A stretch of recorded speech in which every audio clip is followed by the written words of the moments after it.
Okay,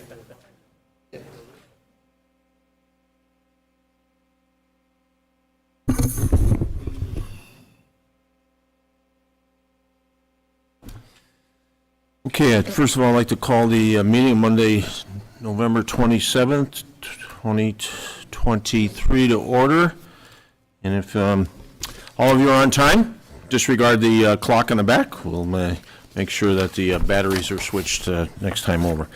So I ask all who have not signed in, please do so. Please turn off any electronic devices, and please conduct any private conversations in the hallway or outside. This meeting room is equipped with the inductive loop hearing assistance. You will need to be able to hear conversations through the microphones on hearing aids with a T switch. Emergency exits can be found to your right and to your left. A reminder, this meeting is also live streamed via YouTube with text messaging available, or text commenting available. And at this time, if you please join the town board in a salute to the flag. Pledge allegiance to the flag of the United States of America and to the republic for which it stands, one nation, under God, indivisible, with liberty and justice for all.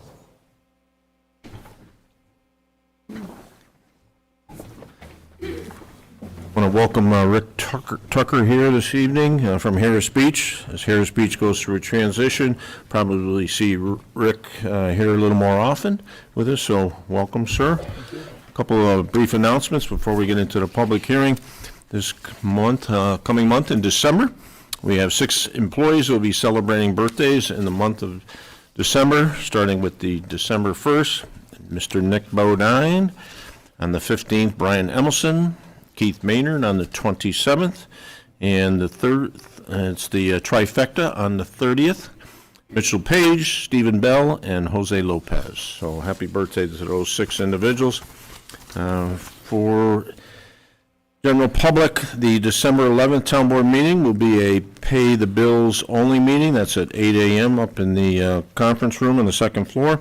The next town board meeting in person is Monday the 18th. Monday the 18th, rather than the 2nd and 4th. It's the 2nd and 3rd based on closure of Christmas. And all departments will be closed on Monday, December 25th for Christmas, and Monday, January the 1st for New Year's. This time, we'll ask our town clerk, please read the public hearing notice. Notice of public hearing, proposed local law for the rezoning application of 7200 Rossin Road, requesting light industrial to planned development district, scheduled for the 25th day of September 2023 at 7 p.m. in the Victor Town Hall, was published and posted in the Daily Messenger newspaper on September 17th, 2023, and a copy also posted on the signboard of the Town Hall, Victor Village Hall, and our website. Written comments also were taken. Thank you, Karen. And those residents who were here and members of staff that were here a couple of weeks ago, you'll recall that we held the public hearing open for some additional traffic information, and we have that an opportunity. Board members have had that opportunity to have that presented to them. This evening we also have joining us to go over that from Clark Patterson Lee. Bear with me. I apologize. David Hastings. Certainly, if you would. And David, the board members have had your comments, as well as I know originally it started with Marathon as well. Sure. So we reviewed the traffic impact study that was submitted. The results of the traffic study were fairly straightforward. The consultant followed all the standard methodology for traffic analysis. The land use that they proposed was in keeping with expectations. The anticipated traffic volumes was expected to be 25 vehicles in the morning peak hour and 32 vehicles in the afternoon peak hour. So that level of vehicles in a peak hour, they analyze the adjacent road network, both Rawson Road the intersections of Cork Road and School Street. And the existing level of service analysis proved them to be high-functioning level of service. The additional traffic that was to be added to Rawson Road passing through those intersections did not have a noticeable impact to the level of service. So the before conditions and proposed estimated time of construction conditions were similar in nature. So the recommendations that were proposed for a single driveway, for the 2 driveways that were proposed, were acceptable. Overall, the traffic study was complete, accurate, and represented the conditions. The conclusions of a negligible effect on the adjacent road network was acceptable. Any questions for David? By the way, glad to meet you. Yeah, nice to meet you as well. I know, David, you'll recall board members, Jennifer used to be here for representing Clark Patterson Lee. She has since moved on, and David is taking her spot. Yeah, I had been working with Jennifer for a lot of years, doing traffic analysis. So I had taken over a lot of the roles for traffic analysis. So when she departed CPL, it was only made sense for me to take over this role. David, I would appreciate it, and I think some of the folks here tonight would appreciate it. I mean, a lot of times, whenever we do a project like this, we get a traffic study, right? Yep. And I would say, since I've been on the board since 16, we've never had a traffic study come back and say, oh, it's too much traffic, right? We've Yeah. never had that happen. So, and I think a lot of people are thinking, well, there's 59 units that are going to go down there on Rawson Road. And they're thinking, so explain a little bit professionally, just take a couple more minutes about how you come up with the 25 and the 32, and, we're thinking, the lay people, we're thinking there's 59 units, that means there's probably over 100-some cars that are going to be there, 1 to 2 cars per family, and we're wondering, how do you do it professionally to come up with that type of formula, and what's peak and what's not peak, that kind of stuff? Sure, absolutely. I'd be happy to dig into it a little deeper. So the standard methodology is to use the Institute of Transportation Engineers. They publish a nationally recognized manual on trip generation. So what they do is they accumulate studies, real-world studies that have been done around the country that are representative of the land uses that are categorized. So this development proposed the, let me just look it up to make sure I'm getting it correct, single-family attached housing. So what that's representative of is townhomes. So the Institute of Transportation Engineers has a large database of existing townhomes where they count how much traffic is generated by the number of developments. So they break it up by the number of dwelling units in the development. So they publish charts and graphs where you can correlate how many units you have to the expected number of vehicles that are generated by that development based on real-world information. There are some variations, but so that's the standard methodology. And so when it comes to the number of developments and the volume of traffic in a peak hour that's generated by it, the traffic that's generated by development isn't just the residences that are in it, but it's also municipal vehicles that might have to be using it, delivery trucks, albeit the volumes of those are relatively small. The majority of traffic would be expected to be the residential units.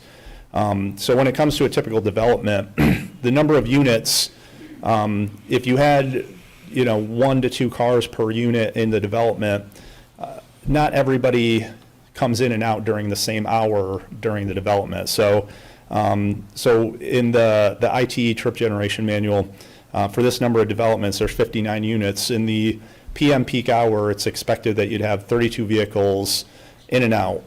That is, to be more specific, 19 vehicles entering, 13 vehicles exiting. So that's 32 vehicles that are accessing the property in that hour.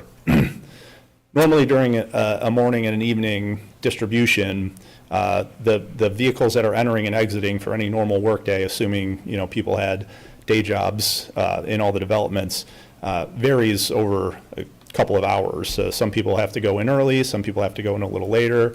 So that's why you wouldn't really expect 59 units to generate 59 exiting vehicles in a peak hour. So that speaks to that. Okay, Did I good. answer the question? Yeah, you did. Okay. You did. Yeah. Thanks. Any other questions for David? The question that I think might want to be answered from the community residents would be that study, and I didn't look specifically, include the anticipated. Oh, I'm sorry. Did that take into effect or consideration the anticipated increase to traffic with other developments in the area, such as the one that was approved for the village? Yes, so they did do that. The development that is proposed for the corner of School Street and Rawson Road. Yes. The consultant did include the trip generations expected from that development in the study that they did. So at the corner of Rawson Road and School Street, and also Cork Road and Rawson Road, they took the numbers that were assessed for that development and did include it in the numbers that they were generating for the background volumes for that. So yes, it was included. Okay, thank you. Yep. Anything else? Good. Okay, David, thank you very much. Excellent. No problem. Nice to meet you. Let's see, Peter Vars.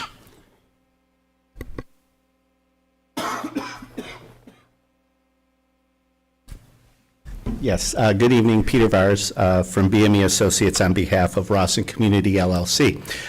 We really have nothing else to add beyond the presentation David just gave you because, as you stated, Mr. Supervisor, coming back this evening, the hearing was left open to address the traffic issue. So myself and the developer is here to answer any remaining questions that the board would have, but we believe, given the information you have, hopefully we can have the public hearing closed this evening and be able to, continue on with the work we need to do to wrap things up. So we'll be available for any questions at this time. Thank you, Peter. Yep. Okay. That said, at this time, if there's any members of the public here to speak for or against this 7200 Rawson Road project, now is the time. Please state your name for the record.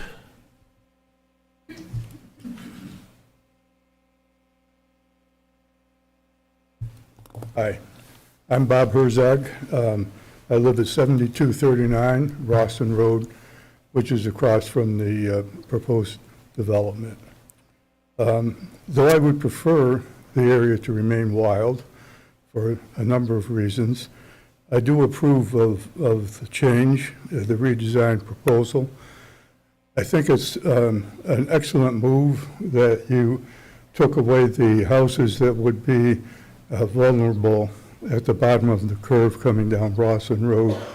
I've witnessed a number of accidents there, so I was very concerned about the safety issue. I think also the redesign is good because it allows for more green space, which is good for the comprehensive plan. I hope that you will consider seriously the planning board recommendation on reducing the density. We just heard an excellent account of the traffic study, and I don't dispute that, but I live right near the bottom of that curve, and there's a lot of speeding, and only occasionally is there a police officer patrolling.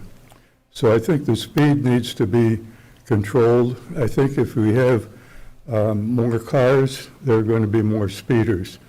So I think the planning board recommendation is something that you ought to consider unless there's some overwhelming problem with that recommendation that negatively impacts the town or the residents or the comprehensive plan.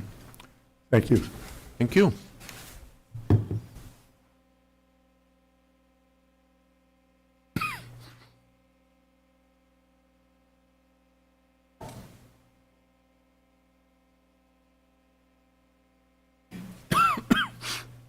Diane Brown, 1094 Yorkshire Way.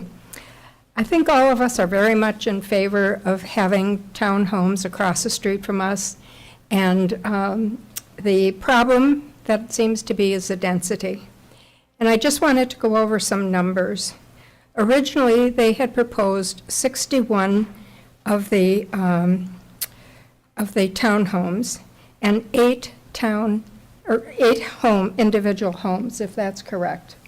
Then they said they reduced it by 8. Is that correct? And however it was, it got rid of the individual homes, and it only reduced the townhomes by 2. And this is where the density problem seems to come in. I would like to propose that they have 9 3-units, which would be 27, and 6 4-units, which would be 24, for a total of 51. Because if you would subtract the 8 homes that they subtracted from all of this, and if you took that away from the town homes, that would be about what I'm proposing. So that's the density. Is that clear, what I'm saying? The other thing concerning the traffic, I'm concerned how many of these units will be 2 stories, approximately.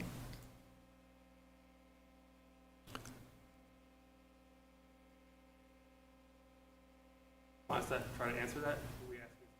I would, yeah, why don't we continue, and then we'll have the developer okay. wrap up with any other questions. The reason I'm asking that is I think the 2 stories would tend to be families that might have more cars involved in the traffic in the morning, because I think those are more proposed for families moving in. Then the other thing I wondered about was school buses going in and out. Is this a dedicated road or is it not? And how is that going to affect traffic and whatever? So it's the reduction of the townhouses that I'm concerned about, because they only reduced the number of townhouses by 2. Thank you. Thank you.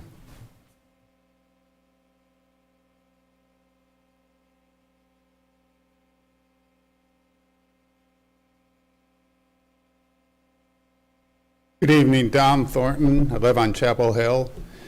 I missed the last meeting, so I, couple of thoughts on that. In terms of, the good news was that they are increasing the green space to 70%, I believe. Bad news is the development space is down to 30%. So basically, it's 5 acres or so for putting these townhomes, which, I mean, you can play with numbers all day, and I just think if you take the 7,200 Rawson building and parking lot, add 1.5 acres, that's where you're putting, in theory, 59 townhomes. That's tight. And that comes up to about 11 units per acre. Now, let's say I'm totally off, and it's, it's by, let's say it's 9 acres that they're using for development. That would still come to about 6.5. So it doesn't compare to the neighborhood at all. So I would appreciate you look at this as where the actual development is. It's not spread out over the 18 acres. That's it. Thank you. Thank you.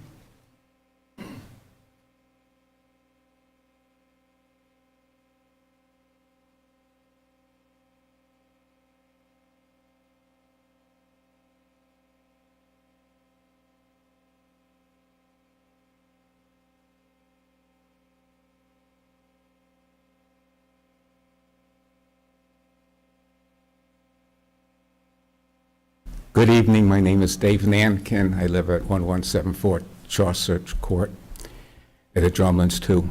I have 2 questions. One is, I'm assuming that the property here, 7200, will receive a PDD.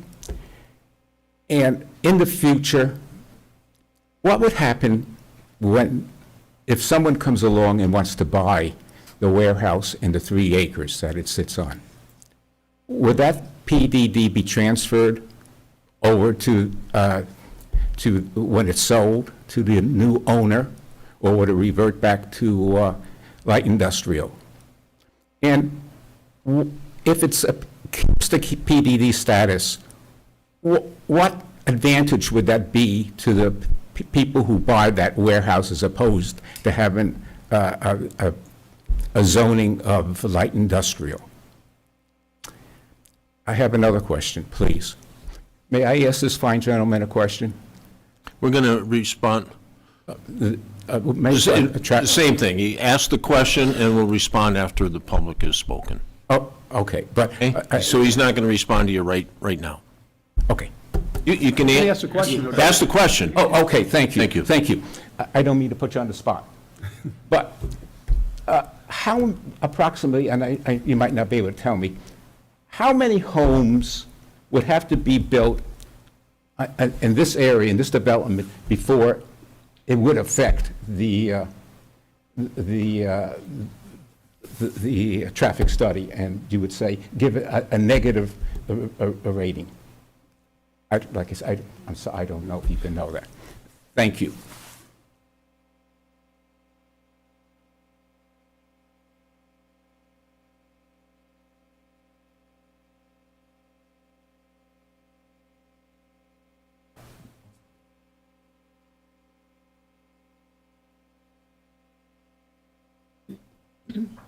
Good evening, Carol Thornton, 1035 Chapel Hill.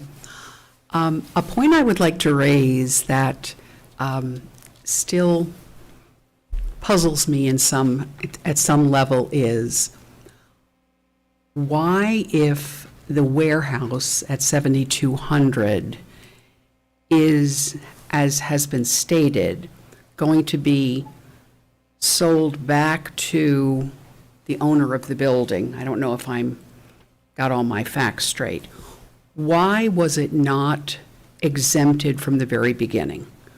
Why was it part of what was being asked for to be changed in terms of its status? It just boggles my mind. Why, if the intent was not to leave it in the zone that's being asked for now, so that it can be developed with homes, why was it just not lopped off and left on its own as a freestanding property? I understand one person owns it all, but when you throw in the fact that the village owns half of the park, or the parking lot, majority of the parking lot, it just, to me, has added a smoke screen to all of this, and I think it's been a detriment to us, considering some of the realities of the proposal. Thank you very much for all your diligence. Thank you. Thank you for your comments.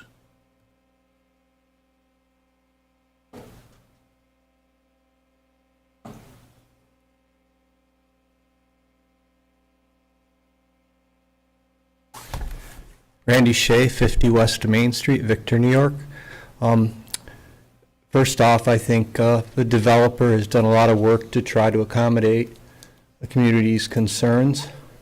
There may be a few left over that you might want to hold the public hearing open a little longer or not decide tonight. But of course, that's your decision. I've been coming to meetings like this for over 20 years now. I was part of Victor Neighbors United. I was the vice president.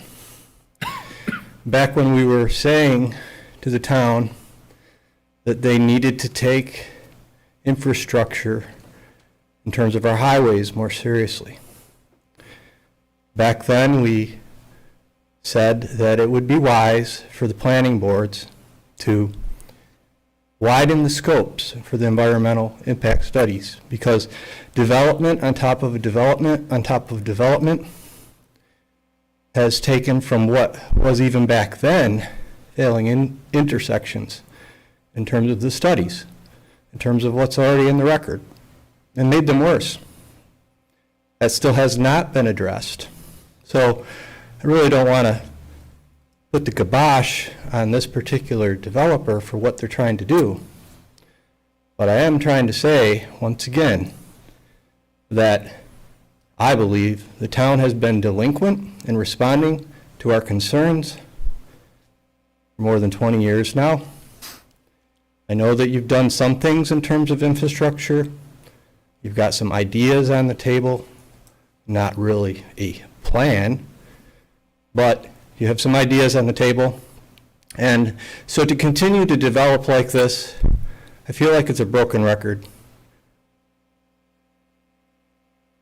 Part of the reason I got out of politics for a while is I was very frustrated that although we put in a lot of time and effort as community members to come up with a strategic plan and a comprehensive plan, it seemed like after it was all done, it was business as usual.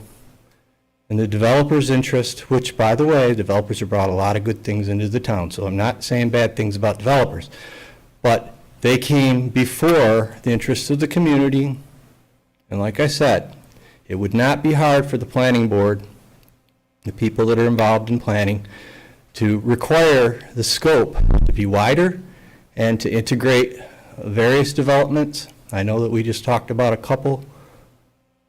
Somehow, what he told me didn't seem to add up in my mind as far as how it would change traffic, but in college they used to have a saying in computer science, garbage in, garbage out, and not to say there's garbage in, but you could have the best program in the world, the best computer in the world, but if you're not putting in the right information, you're not going to have the right outcome. That would make sense. So to me, as somebody who doesn't really know all the details of the technical stuff, it just doesn't make sense that that's what I've heard, 23, I don't know. It seems to me there'd be a lot more traffic just from this development, not to mention the one that's over on School, the 4-story that they're building for senior housing. So I could go on. I don't know how many minutes I got. I think 3 minutes, but I've got other things to say. I'll come back during public comment. Thank you very much.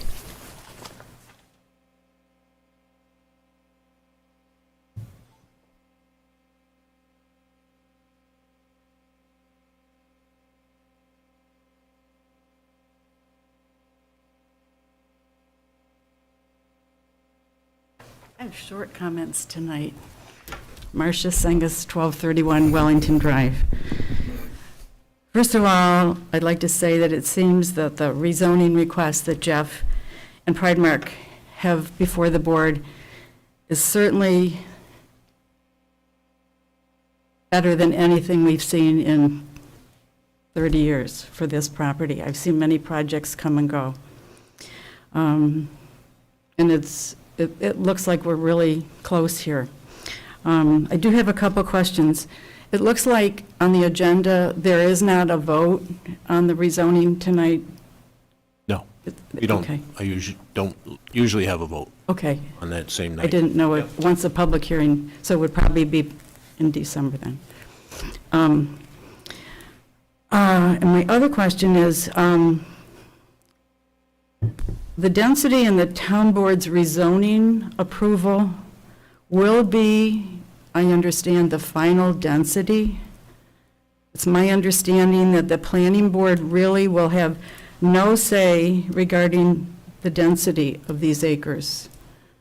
And that was a second question. I don't know if you can tell me that now or they will explain that. But I guess I hadn't realized when this whole process was starting that you folks are the ones that are going to be deciding the actual density, that the planning board really will take that information.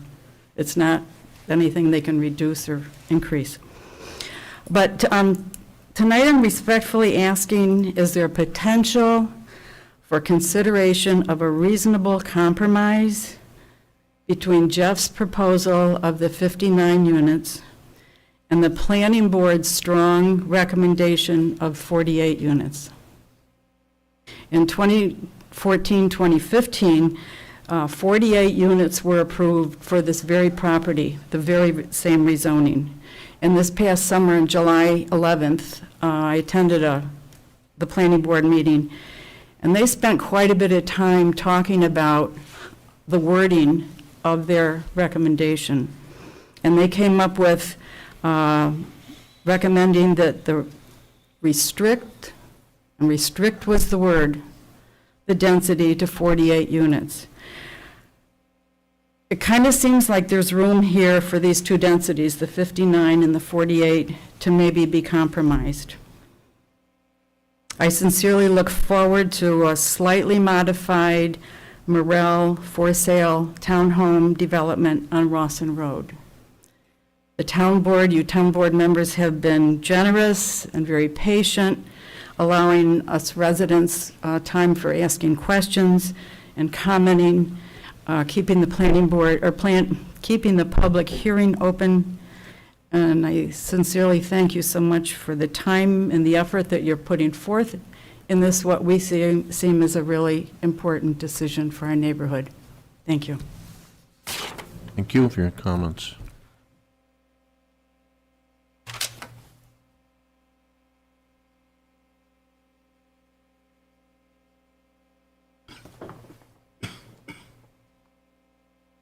Any other members of the public?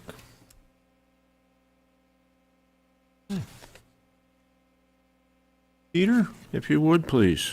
And then we'll get David.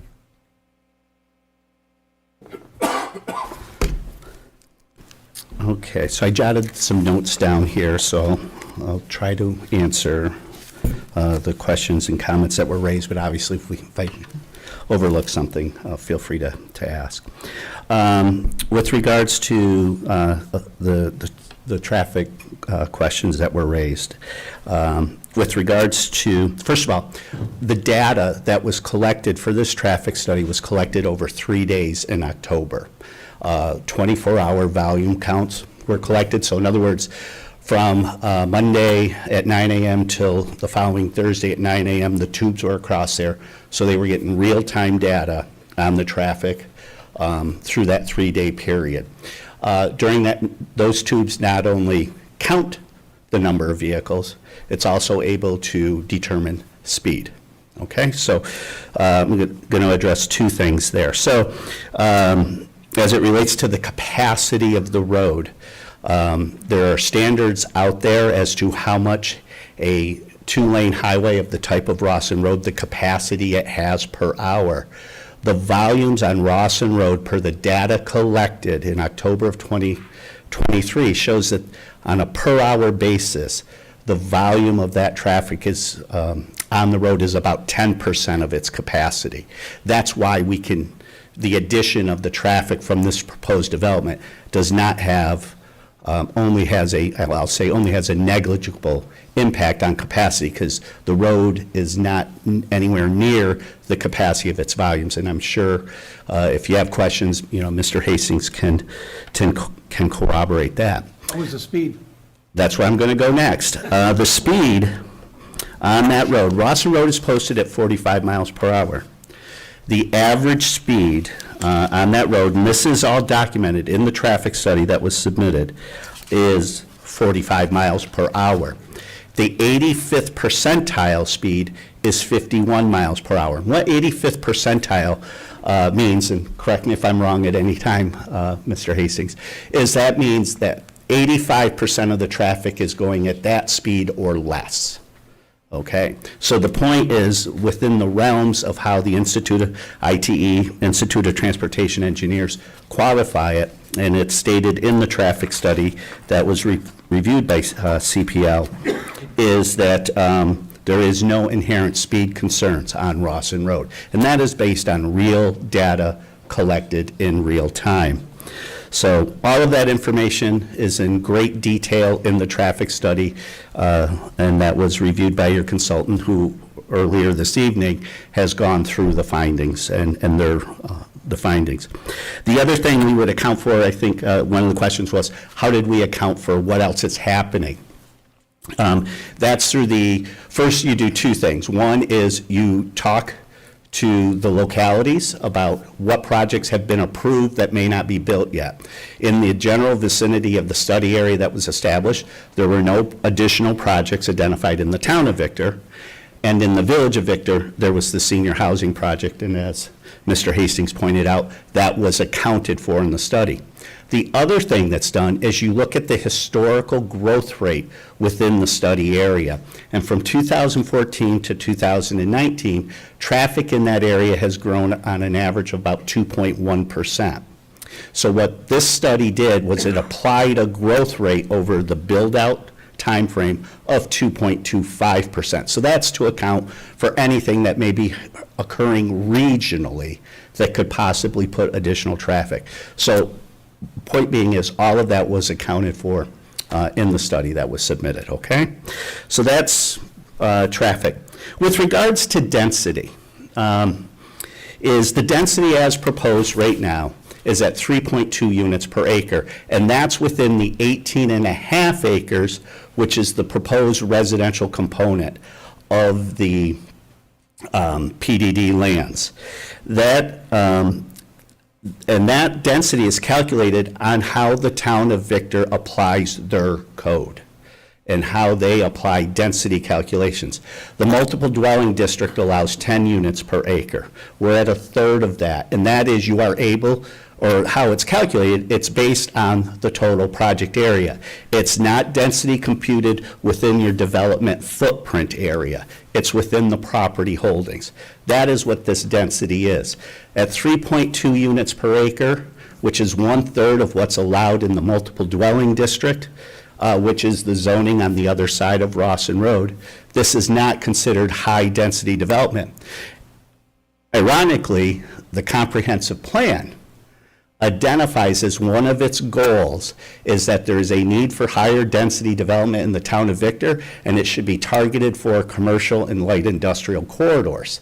That we've provided you that information as to this is how this plan meets the town goals, the goals of the community.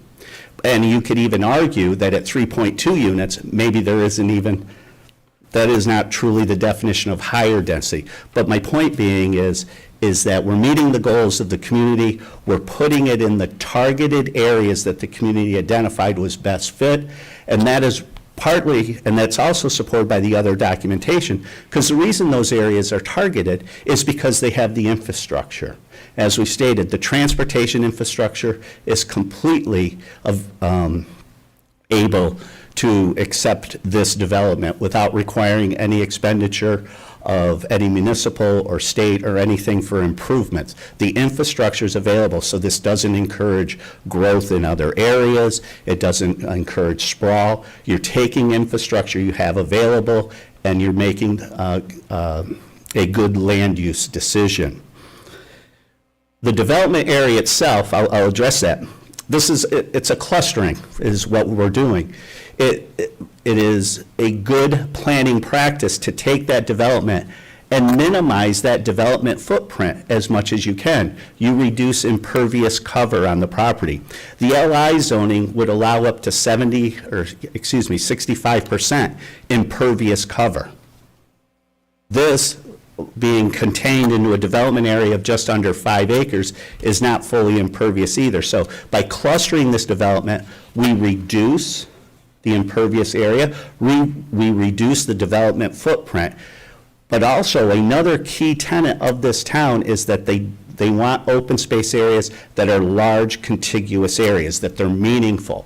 That's what this does also. It creates a large, meaningful, contiguous open space area, which is primarily the western end of the property. It abuts the Auburn Trail to its north. It abuts, obviously, Rawson Roads to its south. So we've taken key planning principles that have been long-standing principles within the town of Victor and have applied them here. That's why we've shrunk the development footprint. It also reduces the infrastructure costs, which in turn allows these units to come onto the market at a much lower price point, because that was another concern raised in the comprehensive plan, is about bringing the higher density development, because it does have some benefits economically to the price points. One question I will answer, The units out here are a mix of single-story, 1.5-story, and 2-story units. There's a mix of them. None of that, though, impacts what the trip generations are, because as Mr. Hastings pointed out, the trip generations were based on single-family residential structures, and there's no criteria in there to say, does a 1-unit or a 1-story unit vary from a 2-story unit? So we were consistent there. Couple other last things we would is why the PDD? And we've covered this a lot in the past several months. The PDD really comes out of what was done in 2014, 2015. This property was rezoned to a PDD at that time. And the 1.5-story light industrial building was part of that. What this application truly is, and has been stated, was really to reinstate that PDD, but we're modifying the residential component of it. Yes, it is a single tax parcel, and thus there is a subdivision component of it. And the PDD actually gives the town more input and control. The alternative that's been suggested, which is just subdivide off the LI building and just rezone the remaining 18.5 acres, would be an application to rezone it to MD, multiple dwelling, which then kicks back in. Then we're allowed up to 10 units per acre, and it would be a matter before the planning board only. The PDD was the suggested route for 2 reasons, and 2 good reasons. One, because of all of the work that was done in 2014 and 2015. And the second part being is because the town wanted the ability to have input at this critical step of the process as to what is the right type of use and the layout. And that's why we're before this board having these discussions.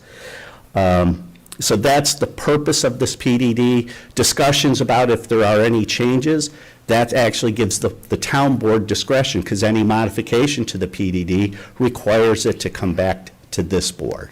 And so it adds actually an extra level of governance to the use of this property. The last thing I would say, or the last one I'll address, and then I'll ask if there's, in case anything else I haven't answered, the compromise. The compromise has been offered. Yes, you received input from the planning board, but the planning board's input was based on an application that proposed 69 units. The applicant willingly reduced that density to 59. I don't think compromise is the right word here per se, but it was the word that was used. And the fact is, the developer has made the conscious decision to remove 10 units, 15% of what the original proposal was for. And as we presented to you a month ago, we feel we've given you a much better plan. We identified all of the layout positives out of it. We've talked about the traffic safety issue. We're able to offer more green space. So that is, so we do believe the developer has offered you a compromise in that regard. And the fact of the matter is, coming back at 59 units, it allows the developer to meet goals of this community as it relates to offering a housing choice in an economic way that was set out as one of the goals in the comp plan. So with that, I don't know if there's anything else I might have overlooked that the board member may have a question on, based on the comment they heard. School buses and private road? Oh, sure. Or dedicated road? So at this time, I think we are proposing private roads, yes, that's right. So it would be private roads. And light industrial, so the warehouse. Why don't we just talk, again, I know you've done this previously, but let's talk about the warehouse location. Okay. What it's currently zoned at, and Sure. if a purchase was to, down the road, if a purchase was to take place. Okay, so, the warehouse parcel is proposed to be a 4-acre lot that would be subdivided off. So it would become its own tax parcel. The parcel in the town of Victor would be 4 acres in size. So it would be an approved use through the PDD process, just like it's an approved use today under the current LI zoning. If there were to be any sale or whatever, it would be subject to the applicability of the town code. And that would be handled through the building department. If anybody was coming into change of use, is it compliant with the code as to what the allowable uses are for that district? It'd be no different than any other transfer of property in the town of Victor as it relates to what the new use would be. It would be subject to that. If anything, as I stated earlier, there's actually would be some more scrutiny of it because of the PDD zoning of the property. So it's sold, we'll say, it's sold, it's a 4-acre lot under a residential zoning? No, the zoning would be PDD. PDD. So, yes. And right now, that's, I appreciate this question actually, because we haven't spent maybe enough time on that. You have the 2014, the 2015 local law that established the PDD that allowed that building to exist, identified that that parcel would be allowed for LI uses. And that would just be what the continuation would be. So how that local law was written was that the use of this parcel is to be as per the LI ordinance of the town of Victor. That included the 22.4 acres. That was the whole parcel was LI? It was, and then rezoned to the PDD, and as part of that 2015 local law, it identified this 4-acre parcel would be used for an LI use, exactly. But that local law in 2015 encompassed the entire 22.5 acres as a PDD. It was the Rawson Road PDD that was adopted into the code at that time. Well, comparing notes with our town clerk, I think you've answered the questions that were brought forth. Okay? David, anything you want to add? Sure. So the question that was directed to me was volumes of traffic that are considered acceptable. And I can speak to that just sort of generally. So levels of service, acceptable volumes of traffic really has to come to how much traffic is on the road as it causes delays to other vehicles on the road. So the industry standards for acceptable delay are actually included in the traffic study. So I'm going to pull to that page.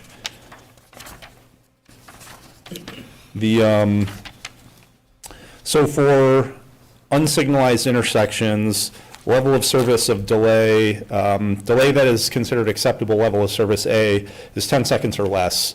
And that's 10 seconds averaged over an hour. So for an entire hour's worth of traffic, does the average vehicle experience 10 seconds or less of delay? So the volumes that are in the road network, also included in the study, based on the data that they had collected in October. Rawson Road had a relatively small volume of traffic at a daily volume of 1,135 vehicles. The consultant had asked what the extent of the traffic study should include. From my perspective, it's not just the traffic on Rawson Road, but where is the traffic leading to? So I had requested that they include analysis of the intersection with Cork Road and School Street as part of the study, because those are higher volume roads. As the traffic leads to the higher volume roads, are you going to have a level of service reductions at the intersections? So as part of those studies, they had counted the traffic on those roads. Rawson Road is just over 1,000 vehicles per day. Cork Road and School Street are just over 5,000 vehicles per day. And that's for the entire day. So during the given peak hours, the standard methodology for a traffic study is to look at an entire hour. At any given point during that hour, you'll have periods of platooning where your traffic volumes may exceed and your delay would be higher than the average over the hour. And then there's other times where you can pull up to the intersection and pass right through.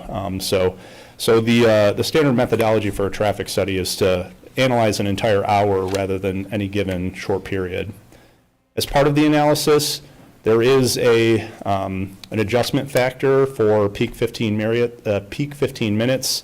It's the peak hour factor. So if you do have a development such as like a school zone where you have a lot of traffic that just pulls in and out in a very short period of time, your peak hour factor adjusts the calculations so that it factors in the higher volumes in shorter periods. For this development, it was finding that the volumes of traffic were generally even over the 4 15-minute periods in a peak hour. So in terms of how much traffic a road can handle before you start reducing and negatively affecting the volume of traffic, it's actually quite substantial. And practically speaking, the road can handle a lot of traffic before you reduce the level of service. The existing traffic conditions on Rawson Road, the intersections with Cork Road and School Street, were level of service A. So generally, under under typical methodology, anything C or better is considered acceptable. So in order for it to be really a failing level of service, you'd have to add so much traffic that you'd go from the current level of service A all the way to level of service D and above. So I don't have an exact number of how much traffic you could add to it, but to go from level of service A to a failing level of service would have to be a lot. We do take into account when analyzing the traffic studies, if there's a noticeable change in the level of service. So in the existing conditions, if it's level of service A and you add so much traffic that it moves to level of service B or C, which would still be considered acceptable but would be noticeable. In this particular development, the volume of traffic that's being generated in the peak hour is small enough that the existing roadway can absorb that volume of traffic without changing the average delay over the course of the hour. So in long form, that's the summary I have on that. Any questions? Questions for David or for Peter? Only question I had related to the speed of the 45, they thought it was pretty much matching what the speed limit was. Is there a threshold, a low threshold that must be met to be included in that average? So for example, vehicles pulling in and out that are traveling at 10 miles per hour, would those be excluded from that average?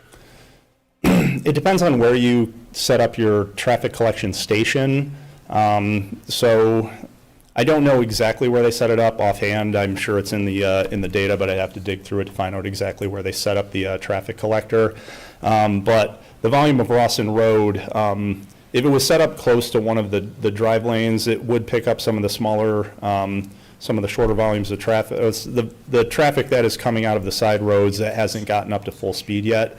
But the majority of traffic on Rawson Road is traveling at speed. So it wouldn't necessarily disclude the smaller volumes of traffic, and I didn't pour over their speed data to the point where, we find out how much is traveling at such a small speed that it brings down the 85th percentile, but I wouldn't reasonably expect it to affect it to a point where it would significantly reduce it.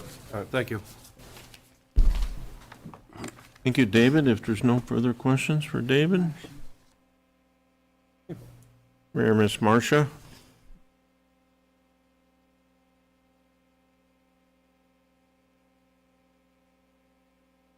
Marcia Sengus, 1231 Wellington.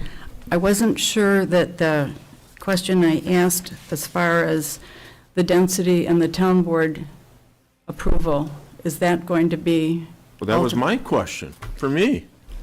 Well, I was for anybody who would Well, like you to ask. raised your hand, and I called on you, so I you're know, up there. so So I I'm going to guess- answer, because David and Peter have both had their chance. So yes, I know, nobody answered my the question. density, the planning board in their advisory role has recommended their 48 units, and as you know, as Peter mentioned, it was 69 originally, down to 59, and it'll be a town board decision as to the number of units. And then from there, Peter and team will do the environmental quality, do the seeker review, and then, so yeah, the town board in their role would vote and identify the number of units. And the planning board role is the site plan approval Right, and right. working through all that.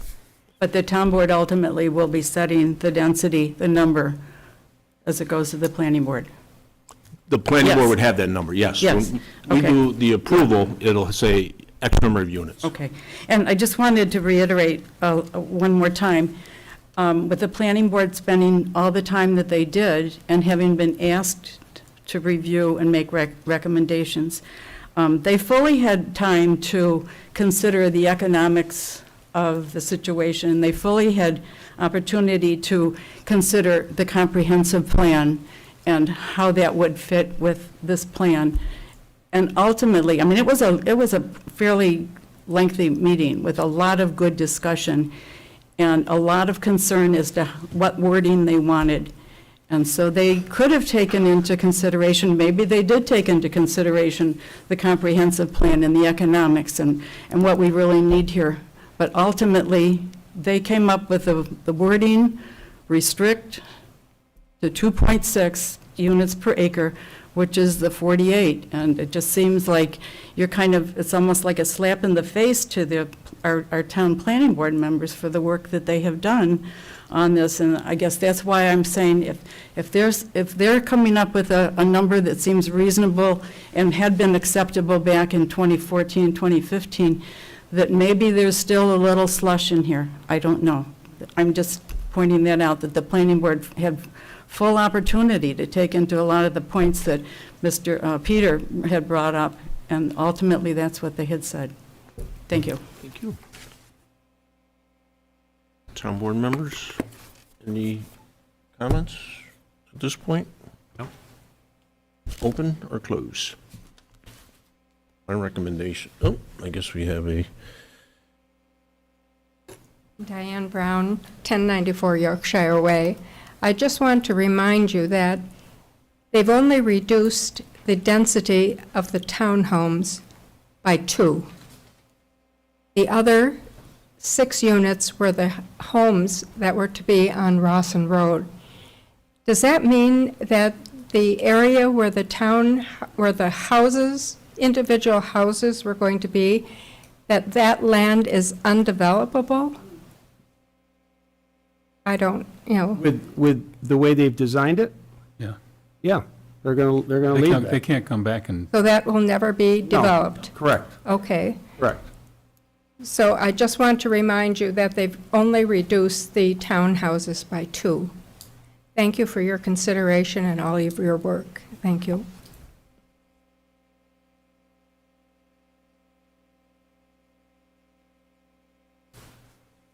Carol Thornton, 1035 Chapel Hill. Following on that point, with the private homes being removed, and in Diane's words, I mean, she said she was, is this now undevelopable? Was it ever developable? Or were there some tests that were looked into that found out that this was not an appropriate place? There was, at some point, someone raised questions about, God help me, I listened to these tapes back and forth, but something about environmental and the lay of the land and could it be used? It wasn't the water element. And there was separate concern about the location of the homes and the way the road bends, and the earlier gentleman spoke to that. But why did those houses come out so suddenly? If they had been in the plan, how did they get popped out with so little apparent thinking? I think, to be honest, I think it was part of what we were calling a reasonable compromise. I think the developer heard Yeah. the recommendations and the comments, and we had made several comments here, and they ultimately pulled those single-family homes out. And Drew, I respect that may be the case, but it's interesting to me that proportionate to the piece of land, those 8 units came out of a space that was more generously appointed, shall we say, that was surrounded more comfortably by land. So when you talk of a compromise, I guess I don't see taking 8 from the top corner of the triangle commensurate with taking out more units at what I perceive as the more dense area. If I could, maybe I'll give you my, Yes. my personal opinion. Yes, So please. I live around the corner off Modoc and Cork Road area. Okay, yep. I use this road multiple times daily Sure. usually. So, I appreciate the landscape of that, and I use it all the time. I like how it looks. Yes. If it was up to me, sure, I think everyone here would want to see it just stay that way. Yes. I think that's just not practical, and something's going to have to develop there. I think most of us agree that the development, kind of as proposed, is more desirable than an industrial facility going in there, and I would agree with that as a resident that uses the area. I think, I put it this way, if we removed of the 59 townhomes, if we went down to 40, and then went back and put those 8 single-family homes back, and we had a total then of 48, which I think we all would go, 48, that sounds great. I think that would look not nearly as desirable as the plan as proposed currently, because we have now 1,200 feet of road frontage that will be undisturbed, and where those 8 single-family homes would go in. As we maneuver the curve down towards the village there, we're now going to be looking at, a natural edge of the road. We're consolidating the development of the townhomes into a smaller acreage of area, which I think does approach what we're looking for in the comp plan and leaving a much larger percentage of it as a large contiguous area of undevelopable land. So I think if we developed it with 40 and 8, so it was a 48 total versus how it's currently proposed, I personally think it would be much less desirable as an appearance from the roadway. That's just certainly my opinion. No, and I appreciate your opinion. And I maintain that most of the community concern about density, respectfully, that I am making a statement, and it's not total, it's not everybody's perception. I think the concern about density has always focused on the townhouse portion of the development. I do not think the density of the private homes was ever as much of a concern. I think the concerns that came up in discussion were very valid and to your point, have now yielded a desirable open space, larger open space than would have previously come. But I think our concern as contiguous neighbors is density, not that we don't welcome the development, but just that it seems to be really bordering on tight. And, in previous sessions, I'm not going to go into it now, but questions about snow removal have been raised. It is now intersecting, one of the entrances is intersecting with Chapel Hill, which is another thing that had been asked if it could be moved. So I think there have been requests from both sides, and I appreciate that it's the net is we want to see progress. We want to see a development that meets the needs of future families and the town of Victor. So thank you so much. But I think density always and remains in that concentrated corridor where it remains today. Thank you.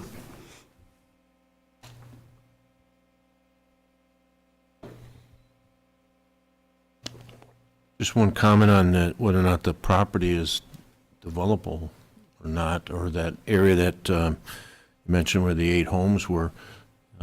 Within the last 8 years, this town board, working with our highway superintendent and our town engineer, we looked at building our a new highway complex there, as well as the recycling, and we were going to use the entire footprint for that. The cost of the land, in our opinion, was a little richer than our appetite at that point, so. The one thing I'd like to just offer is, they didn't just lop off the houses to gain space or gain less density. It wasn't the purpose, I don't believe. We discussed with them and asked them to go back and look at it there was another entrance that was proposed, and there was the houses, and we asked them to take away frontage, to add frontage and take away and make it a whole different footprint in front of the building than where they stood on the property. So theirs was a pretty generous give to come back and say, to bring it down to the entrance that it is now, where we requested it, the width of the entrance. They added the green space and they took the houses out. It wasn't just a ploy to lessen the density, well, we'll just take these houses off. They looked at traffic, they looked at the speed, they took all of that into consideration. It was a big give on their part, and I think they were really honest and sincere in their attempt to conform to things that we asked them to do. It was a big give. It wasn't just, we'll just take these off and then not have to worry about it, because there was a lot more to it. There was a lot more engineering cost going along with it, with the green space, with the water, with the retention, and all of that. So that was a big offering on their part. That's all I want to say. However it comes out, that portion of it was not just a means of lessening density. It was engineering, it was entrance, it was all of that. So it was a big give on their part. So that one thing alone was big. The other thing that I would add is that in my tenure on the board, developers are very creative in making land available, right? And, you know, I've seen some homes go in spots that, you know, I wouldn't have thought they were going to be able to build a house there. And they were able to configure the lot so they could get approval, so they could meet the code for the town. You know, Councilman Guinan, many a day got a tractor stuck down on the corner of County Road 9 and Gillis Road in that field that we thought would never be developed because it was always wet. And today there's 13 homes down there with 2 lots left, and those houses went up and they were sold, and, you know, and so I think from a developer standpoint, they become very creative when they find a parcel of land, and I think we looked at the same thing from the town perspective, like Supervisor Marin said. We looked at working at 22 acres, and, you know, we just thought, yeah, there would have had to been a lot of work as far as moving land around and getting it ready, and, you know, and it just became too cost prohibitive for us to pursue that. The one question that didn't get answered, I think, is why wasn't that warehouse lopped off in the beginning? Well, I don't think if it wasn't going to be able to be a project of what they want to put in, they don't want to buy it anyway. So, and the owner of the property doesn't want to go through to take it off and pigeonhole it as being now residential. He wants to leave it as a PDD. So if somebody like they don't come in and they can't get anything approved, and they're not going to build it. If they walk away, well, then they still want it to be light industrial, because they might get somebody else who wants to come in and build something else. So that portion of it would happen after, because I don't think he wants to lay out the money if we don't approve it, if we shot him down, or if it was too costly, or for whatever reason. That's why it doesn't take place until after this whole thing comes into place. So that's just a means of, if we don't approve it, he doesn't want it, you know? That's that common sense thing, so. We're good, board members? Okay. Make a motion to Move. We close the public close the hearing. public hearing. Second. All those in favor? Aye. Okay, next is, moving to meeting minutes. We have 2 meetings. I'd like to take them separately, if I could. October the 23rd. This is a town board meeting. Looking for motion to approve. So moved. Second. All those in favor? Aye. I'm sorry, what was the date on that? That was the 23rd, and that's why I took them separate. So this is the next one for you. So I was attending that meeting, correct? I just want to make sure. Yes, the 23rd, we had all Okay, 5 aye. of us here. On the 13th, you were necessarily absent that Thank you. evening. So, on the November 13th town board meeting, looking for a motion to approve. So moved. Second. Okay, all those in favor? Aye. And I will abstain. And 1 abstention. Okay, we'll ask our town clerk to please introduce the abstract of claims. Manifest number 22 in the amount of $625,863.09 has been reviewed by the Victortown Board with the following accounts charged: general townwide, general outside village, highway townwide, the lighting districts of Fishers, Brookwood Meadows, High Point, Cobblestone, Coil Ridge, Rolling Meadows, Stone Lay, and Legacy at the Fairways, S&S Consolidated Sewer Fund, and Trust and Agency.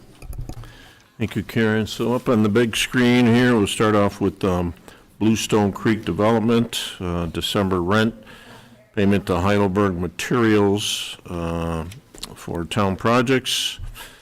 Payment 3, J.C. Smith, town radar signs, and again, great use of ARPA funds for these well-used and needed radar signs. Payment to Kistner Concrete for catch basins.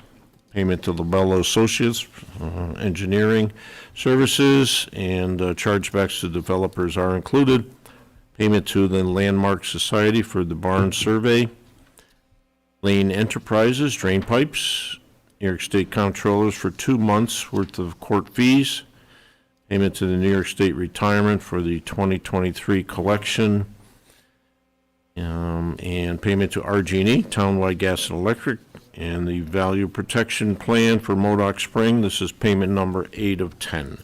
Total of the above-mentioned expenditures is $587,305.35. Total town expenditures minus the previous mentioned expenditures equals $38,557.74. Board members, any questions on the abstract? So moved. Second. All those in favor? Aye. Moving to privilege of the floor. We have no privilege of the floor this evening. Public comments. We'll start with Ms.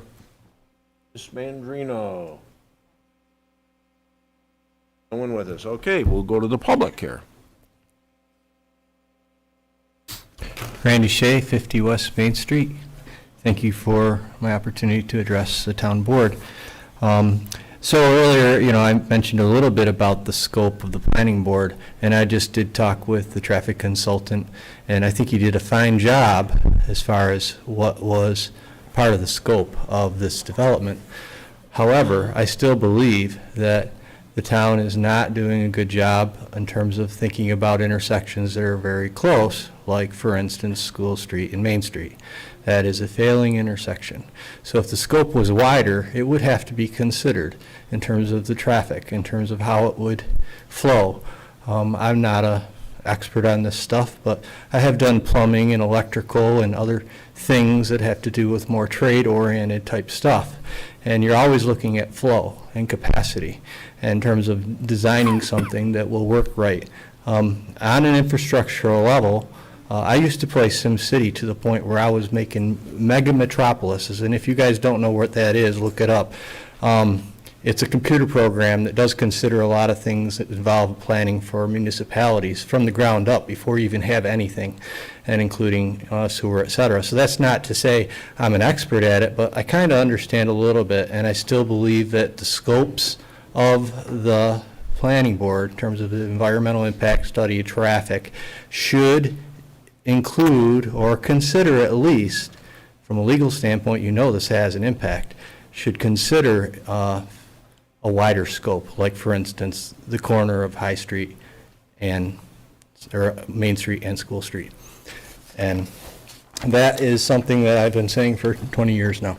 Now, in the last meeting, I don't know how long I have, but I did say that I believe that it is time, especially since the town has grown so much, for you to update your organizational chart. I think in '91 you didn't even have a Parks and Rec. Now it's almost off in its own little territory off to the far right of the organizational chart. I mentioned last time that I believe it's time to have somebody in charge of Department of Public Works. We should have a Department of Public Works oversees the Highway Department and Parks and Recreation. On the other side, I see, and I've experienced some confusion myself, that we have a development coordinator with a whole bunch of different parts underneath, but then we have a director of development off over here, But the director of development is not over top of the development coordinator. And in my opinion, the development coordinator, development of director of development, economic development, has really fulfilled the role of a town administrator, more so than her job. This has nothing to do with her, nothing personal, or her abilities, or what she should or shouldn't do, or could or couldn't do.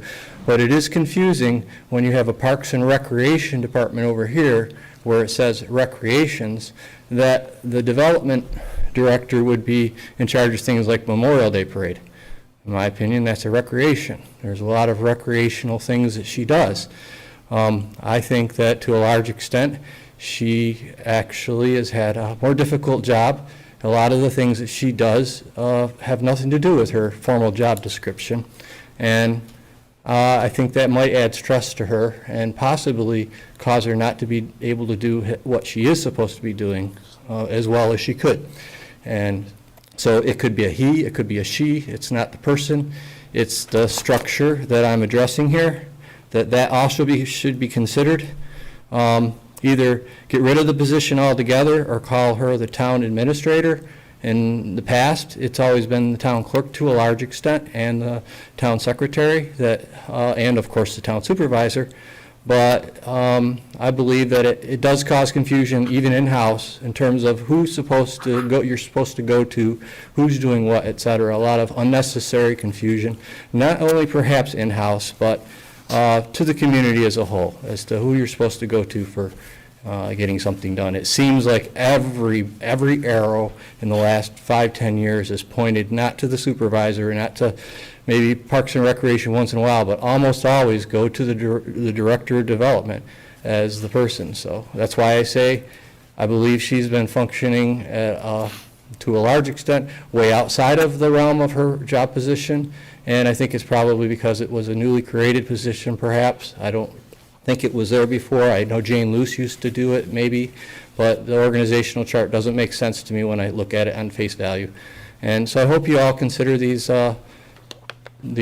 comments. You know, doesn't mean you have to react or do anything, but hopefully you just basically look and think about what I said, because I think there is good rationale for reconsidering how the town as a whole is organized, positions, and if there was a time to do it, it would be prior to building the new Parks and Recreation building and the Highway Department. If there is going to be a Department of Public Works person in charge of it, I don't think we have to change too much, but it makes sense. And that's what I have to say, and thank you very much.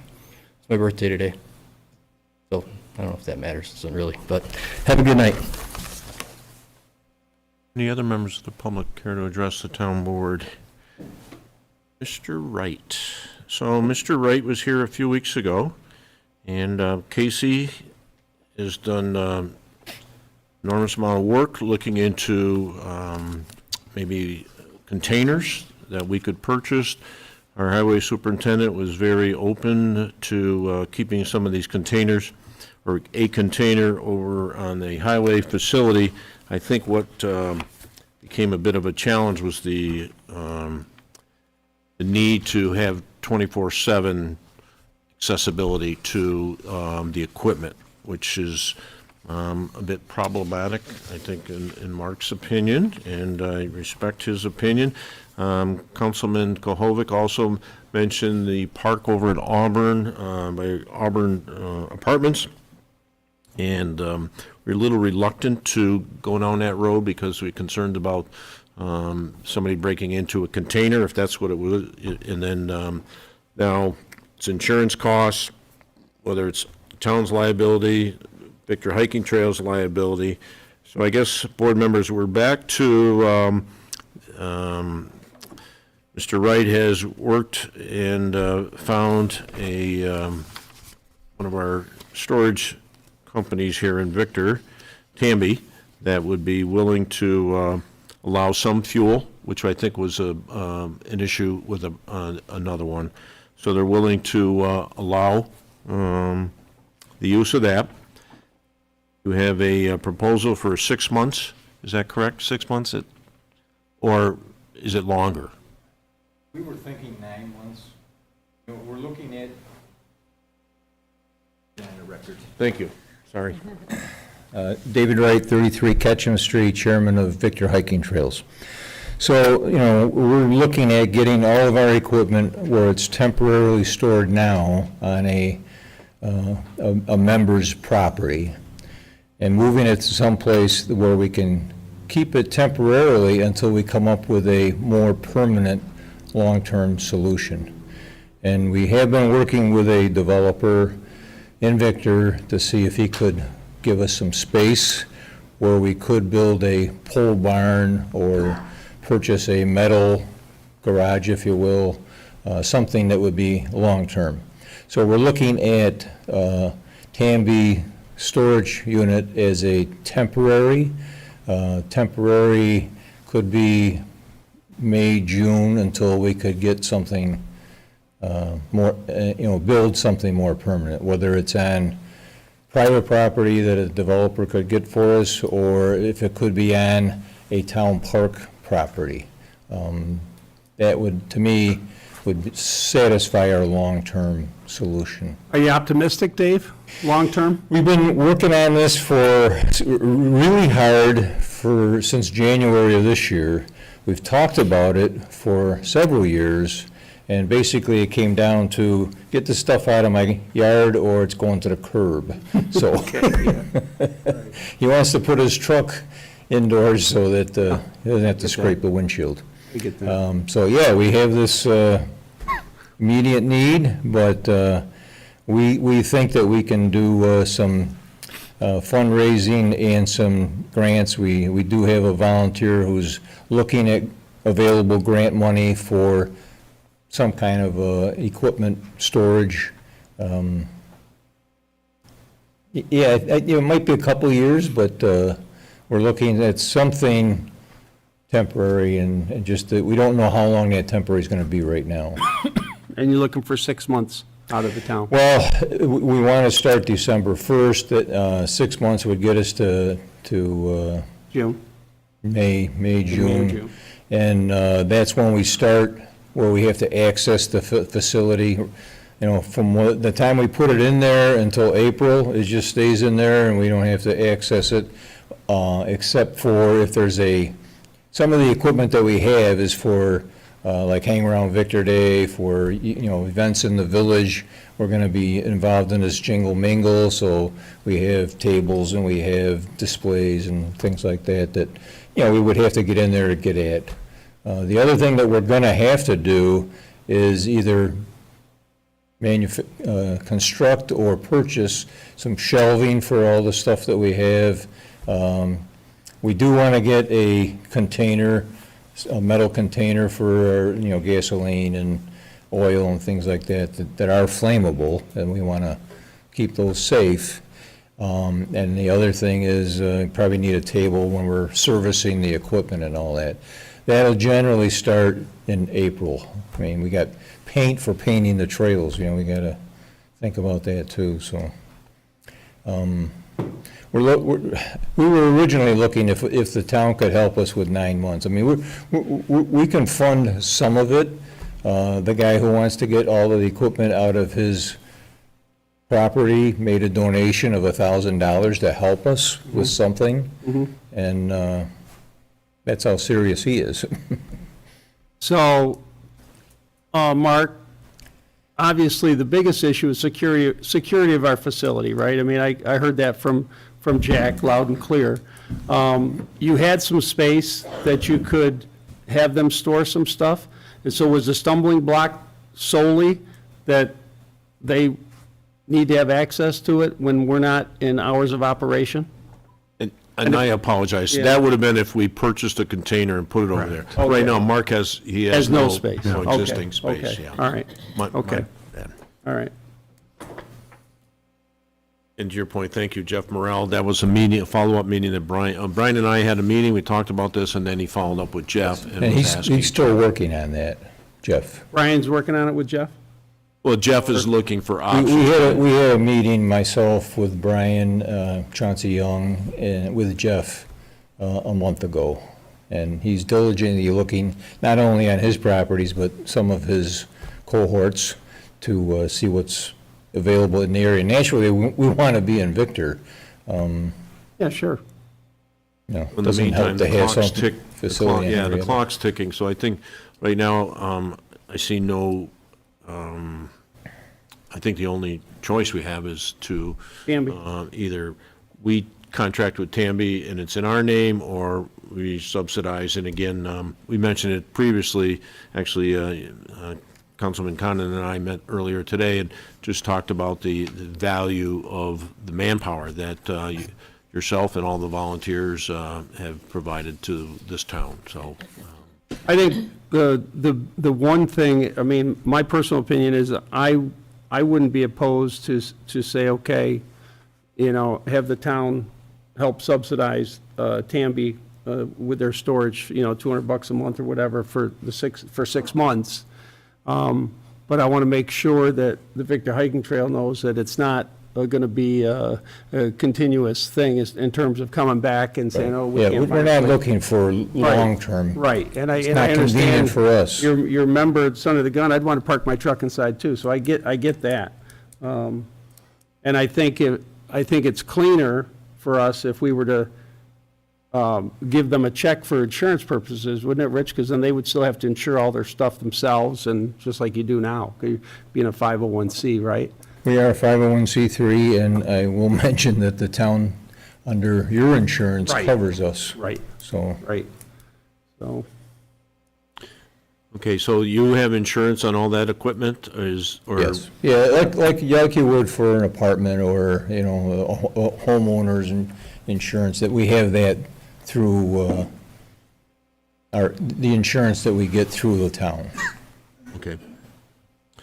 Councilman Kohovic, I know you were, Yeah, I agree with Dave. I think that I'd rather make a contribution directly to Victor Hiking Trails as opposed to us signing a lease or subleasing or getting into that kind of business.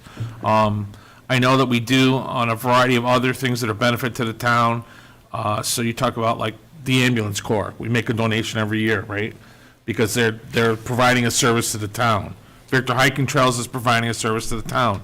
So, you know, I think I'd rather see us just come up with an amount, make that donation, and then they can use that to fund what they need to fund, as opposed to us, you know, entering into a leasing agreement and then a sublease or whatever. So I'd rather see us go in that direction.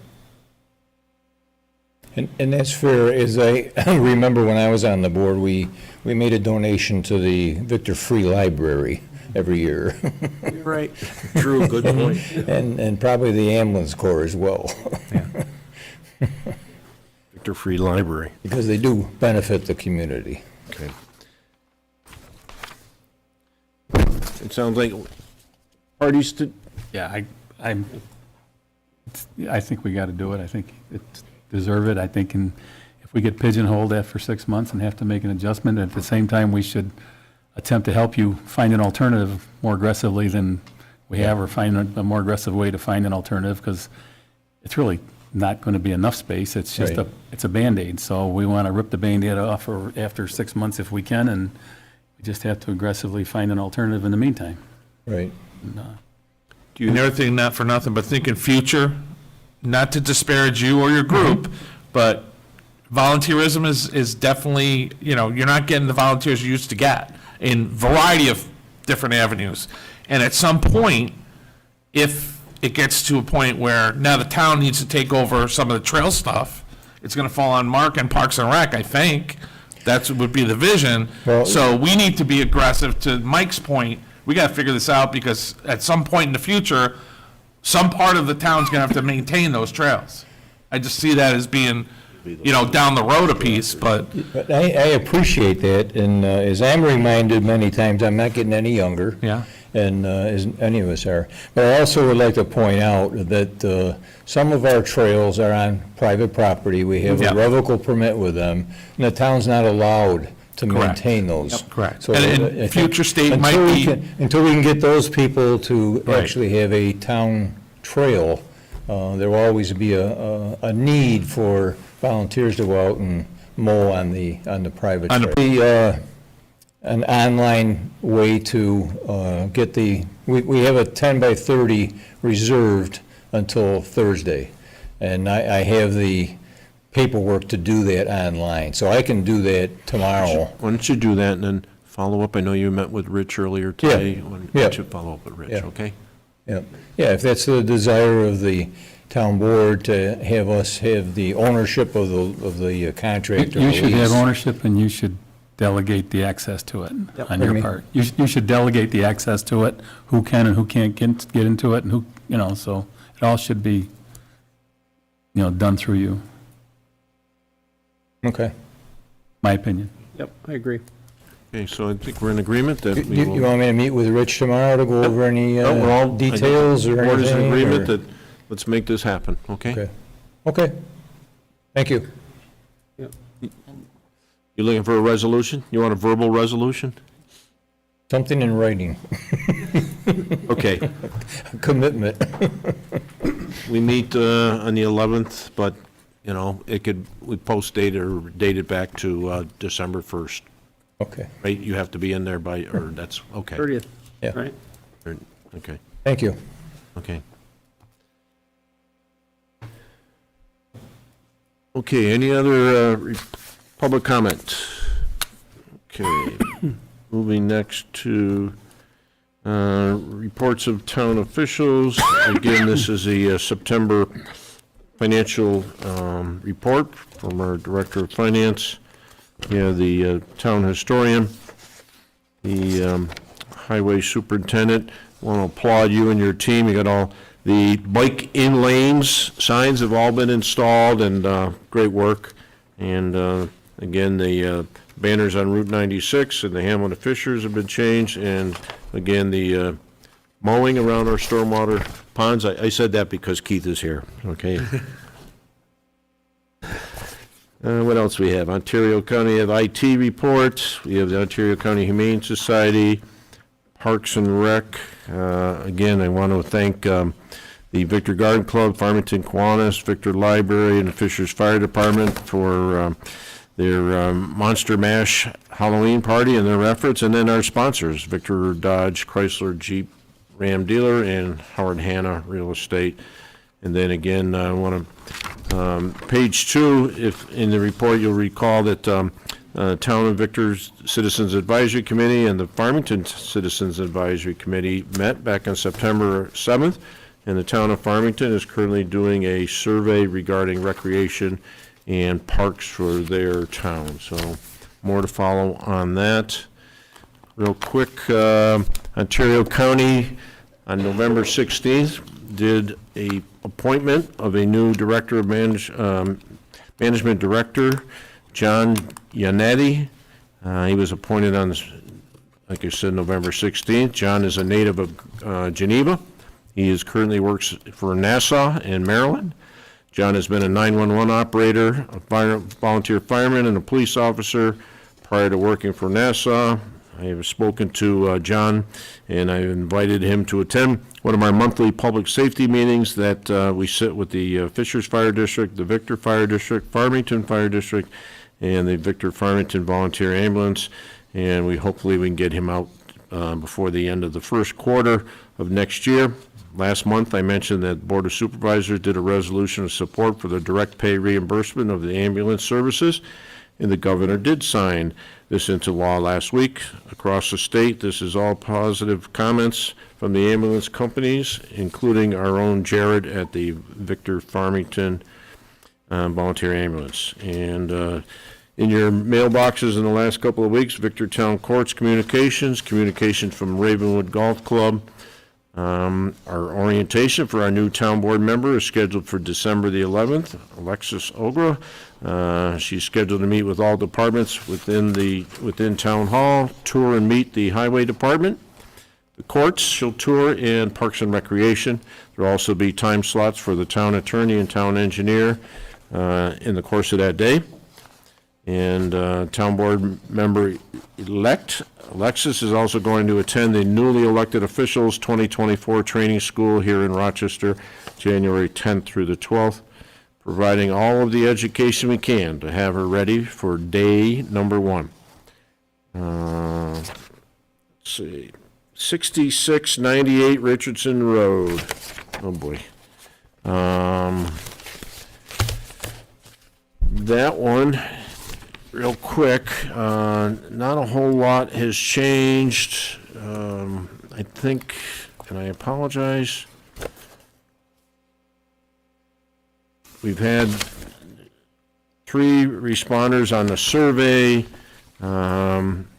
We did get we had communications recently through Keith with the, and I did copy Frank on it as well, and this came from the DEC about advantages. As much as I know Mark is receptive to demolishing the building, at the end of the day, when you look at the age of the structure, highly likely there's asbestos in it, and if that's the case, Mark would halt, and then in turn, we have to get TNR, who's worked on this project to date. Is that correct, Keith? That they're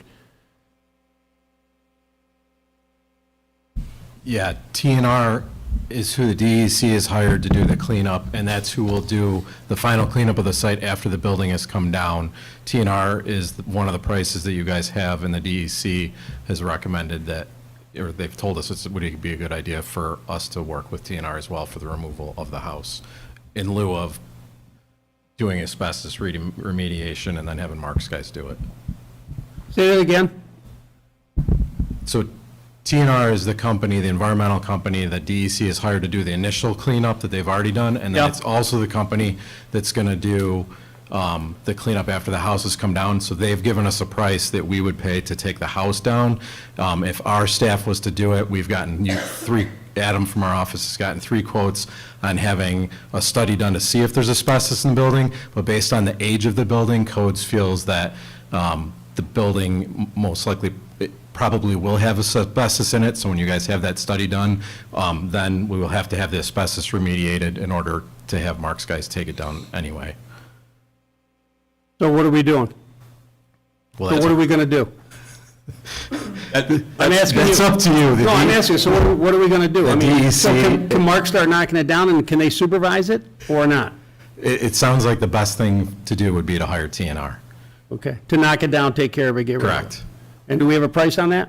Yes. I don't have it in front of me, but you have it. I do. I'm glad you're all sitting. Yeah. Because the problem lies, it's trying to recoup the cost, Yeah, I mean, we're because going to have more into it than, somebody's walked it, yeah. It's, total, everything, $33,790. How much is that as a house, and how much is the ground afterwards? Did they break it in half? Is that the whole thing? Yep. frankly, I'm surprised it's that little. You know, I mean, I'm not saying that that's not, but I mean, we get in line right behind the county. County's got to get their taxes first, whatever we sell that lot for, it's not a great building lot anyway, you know?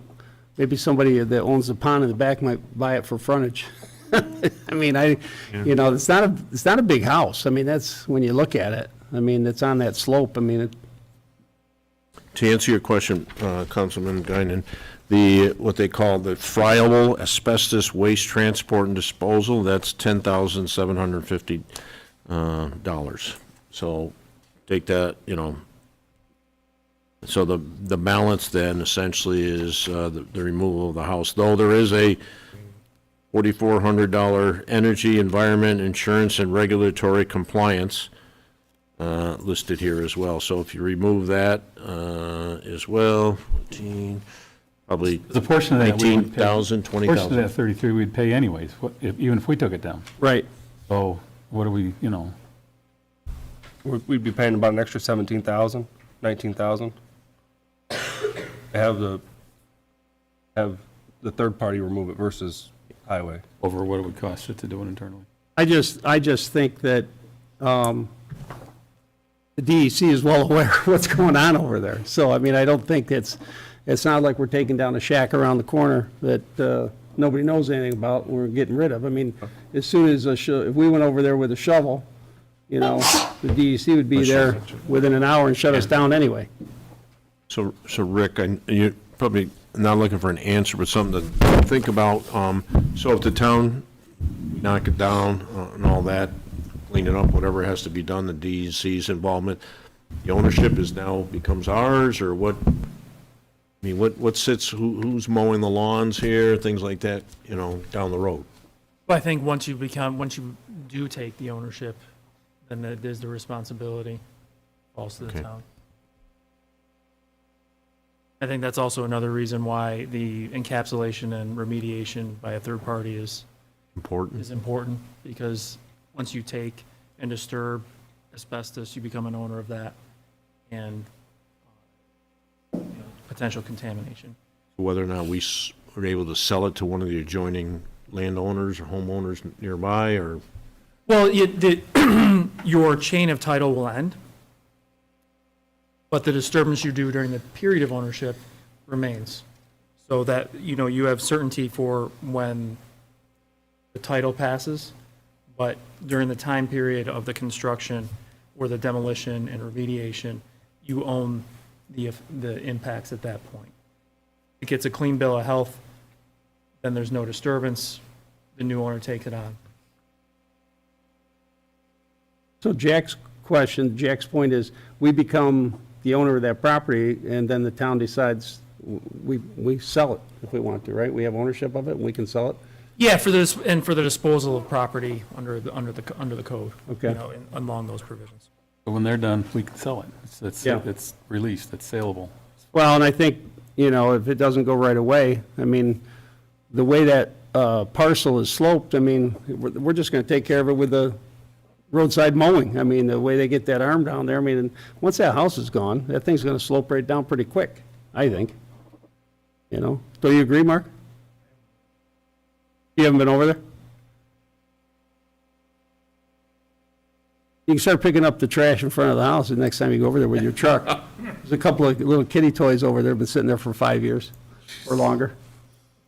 Believe me, I don't want to spend the $34,000 more than anyone else does, but they kind of. What option do we have, though? I mean, really? I don't think we have an option. I mean, if we were just taking it down, we could do it cheaper, but when we got to have that certificate, and the faster we get it done, and if they do the remediation, and we got a piece of paper that says we can sell it now, the faster we take it down, the faster we can sell it. So speed is, to me, is, if we spend $10,000 more than we would have to have Mark take it down, or $15,000 more than we would have, then, well, we can sell it faster and we can get the cleanup. Because once we take it down, when they come in, who knows how long it's going to take them to. Well, and I think the residents over there, too, the neighbors have been, I mean, you may have heard some complaints, but they have not come here publicly and ridiculed the board, and they've been very patient, and this has gone on for a long time. That's why. My opinion would be to do everything we got to do to get it on the market the fastest way. That's my opinion. That's why if we can do something before the spring, when people are out in the yard a little more. Yep. Okay, well, Mark, I'm sure you'll talk to your boss tomorrow, and you can circle back with me. Now, is there any option for us to recoup any of those costs, though? And that's a great point. I don't know if, so like when there's unpaid sewer bills and things like that, and again, here's the deal, nobody's paying taxes on it. I don't know. I mean, if you maybe take they- the property subject to your own interest in the costs, then that's the compensation for what you're adding to the tax burden on the property. So if you add it to the tax burden, you take ownership through that process of not paying taxes, then the town is considered to, it'd be like a bank buying a distress, or purchasing at its foreclosure of its own mortgaged home. And this is thinking outside the box or something like, but let's say we own it. You're trying to recoup costs. And let's say we decide, and we try to market it, right? And we're having a hard time marketing it. And I don't know the answer to this question, but could you give a incentive? Like if somebody wanted to come in and put up a spec house or something, give an incentive to say, okay, for 5 years, there won't be any the town won't charge any taxes on this, you know, I mean, school district obviously would be different, but, you know, I mean, there's got to be some creative way of trying to incentivize getting rid of that parcel if it becomes burdensome. I'm not so sure, to be honest with you, that the guy that owns the pond behind it might be interested. I mean, it would enhance his, probably not, but. My recommendation would be to sell it at auction. When it's all said and done, do it publicly, it's advertised, you know, if it was ever a windfall and you made more than all the expenses and the taxes and everything, there would be, which we're never going to approach, but, I mean, you see it on all the municipal things that I do and see in auctions and property, and towns do it, they Well, and the upside to that, Mike, is look at what these lots are going for in the town of that's what Victor. I'm saying, you put. We've got a nice road I there would- on Richardson with nice neighbors. I would put it Right? up for public auction, then it's all, everybody's aware of it, everybody knows what's happened, it's open, it's.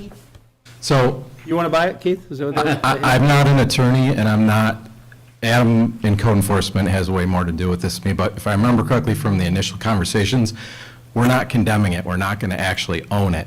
It was deemed an unsafe structure. The problem with condemning it and owning it is then we would be tied to the price tag that the DEC has already invested in the remediation of the soil itself. Again, if I understand what Adam told you guys in the very beginning of this conversation, I do not believe we are condemning it, which means we will not own it. So, Okay. So we're just out that money, and we got to go after the county and the town and somebody. We'd have to go after somebody to try to recoup some of those costs then if we don't own it. So step in line.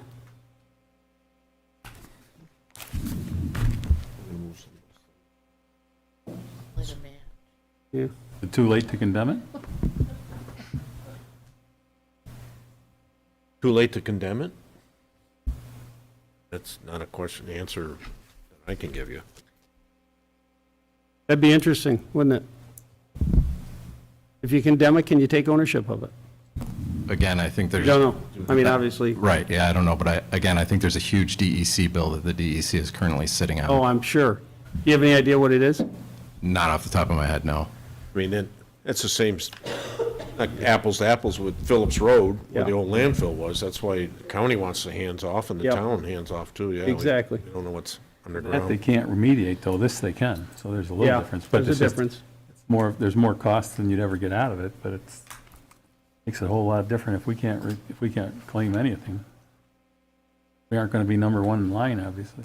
Well, I mean, you can start by, I mean, we've condemned it, it needs to come down. So we take it down, and then we see what legal tells us what our next steps could be, you know, as we go down this path. But to leave it there and wait, I think is foolish. And it's not being responsible to our residents out there, I think. Okay, so condemn, move to take it down. We'll have to have a resolution, authorizing the payment and everything. Yep. In the meantime, you and Frank and whoever, put your heads together. Adam has been our primary on this. Okay.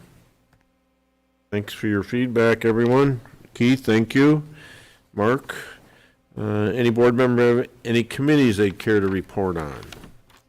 The only thing I wanted to mention, Jack, is I thought and I think we always do a great job with the veterans, but the luncheon this year I thought was outstanding. The music that they had entertaining the veterans, it's always to me, it's a bright spot, recognizing those that have served and, talked to a couple of guys that, Dick Woodring had just gotten back from honor flight and talking to a couple other guys. I mean, it was pretty powerful. And also wanted to publicly, I think you said something at our last meeting maybe, but publicly recognize Kenny Winkler for being honored by Senator Helming, going into the Hall of Fame, Veterans Hall of Fame for his distinguished career. And it just was a real fine event. So I just wanted to make that public comment. Appreciate you bringing that up, and I know they do. Well, I it just had was a very good event. I'm sorry, a few comments, Supervisor. Just wanted to recognize and thank Sheila Shalafo for organizing the turkey trot. I think we had 1,800 people or so. Wonderful event. I know it raises a ton of money for local causes, and then also recognize certainly the Sheriff's Department, the State Troopers, and the Ambulance Corps for participating in that and creating a safe event.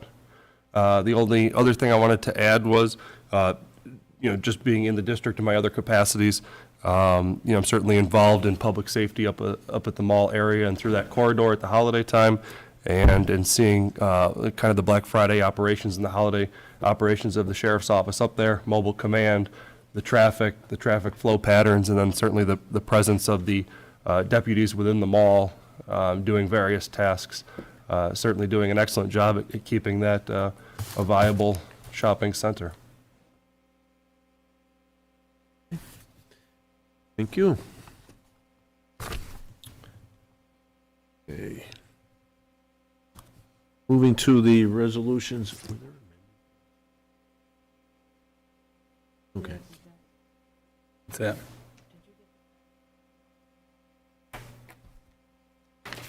Kim, Were there amended resolutions at your Dave, place did you setting? get 'em? I did not get, No, I do not have. did not get the amended ones. No, I got an email, but I didn't get. Yeah, I got them in an email. Got them in an email. Yeah. Copies, because I saw them sitting there. We have them in email, though. Right, 'cause Yeah. Okay, well, 3, 7, and 10 were the amended ones. Right. You want to make quick copies, or are they in there, Karen? The copies, you think? I thought she had run them and set them here, but that's, I'm sorry, I can go look. You don't think there's more than one copy? yeah, I mean, you think, Let me go look. you want to take Rich's copy in case you need to make a couple copies quick? Rick's here. Rick's got a copy. Kim emailed you, right? Yeah, she emailed him, and then I said, yes, please. Okay. 3, 7, and 10.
Did we want to move ahead while we're waiting? We do 1 and 2. Yeah. Well, we can't because she has to record it. Yep. We could block 1 through 14. Exclude those other ones. yeah, while you're gone, Karen. Yeah, we took 11 through 24.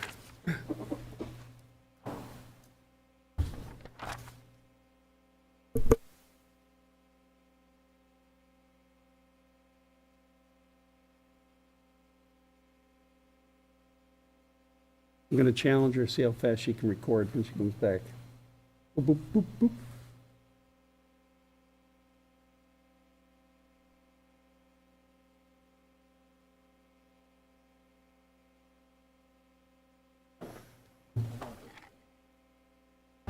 What a kick, though.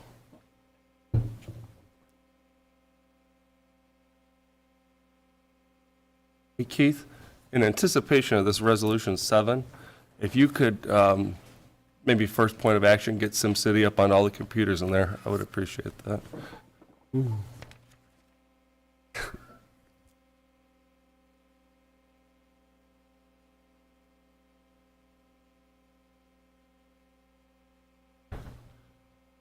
I thought we were just going to table 7 and then vote on 8.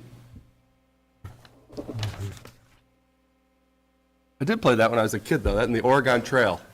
Remember that, when that came out? That's when we first got computers in school. Played Oregon Trail every day.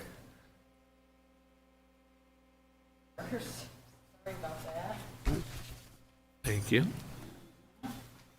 We blocked 11 through 24 while you were making Oh, you're copies. gone, okay.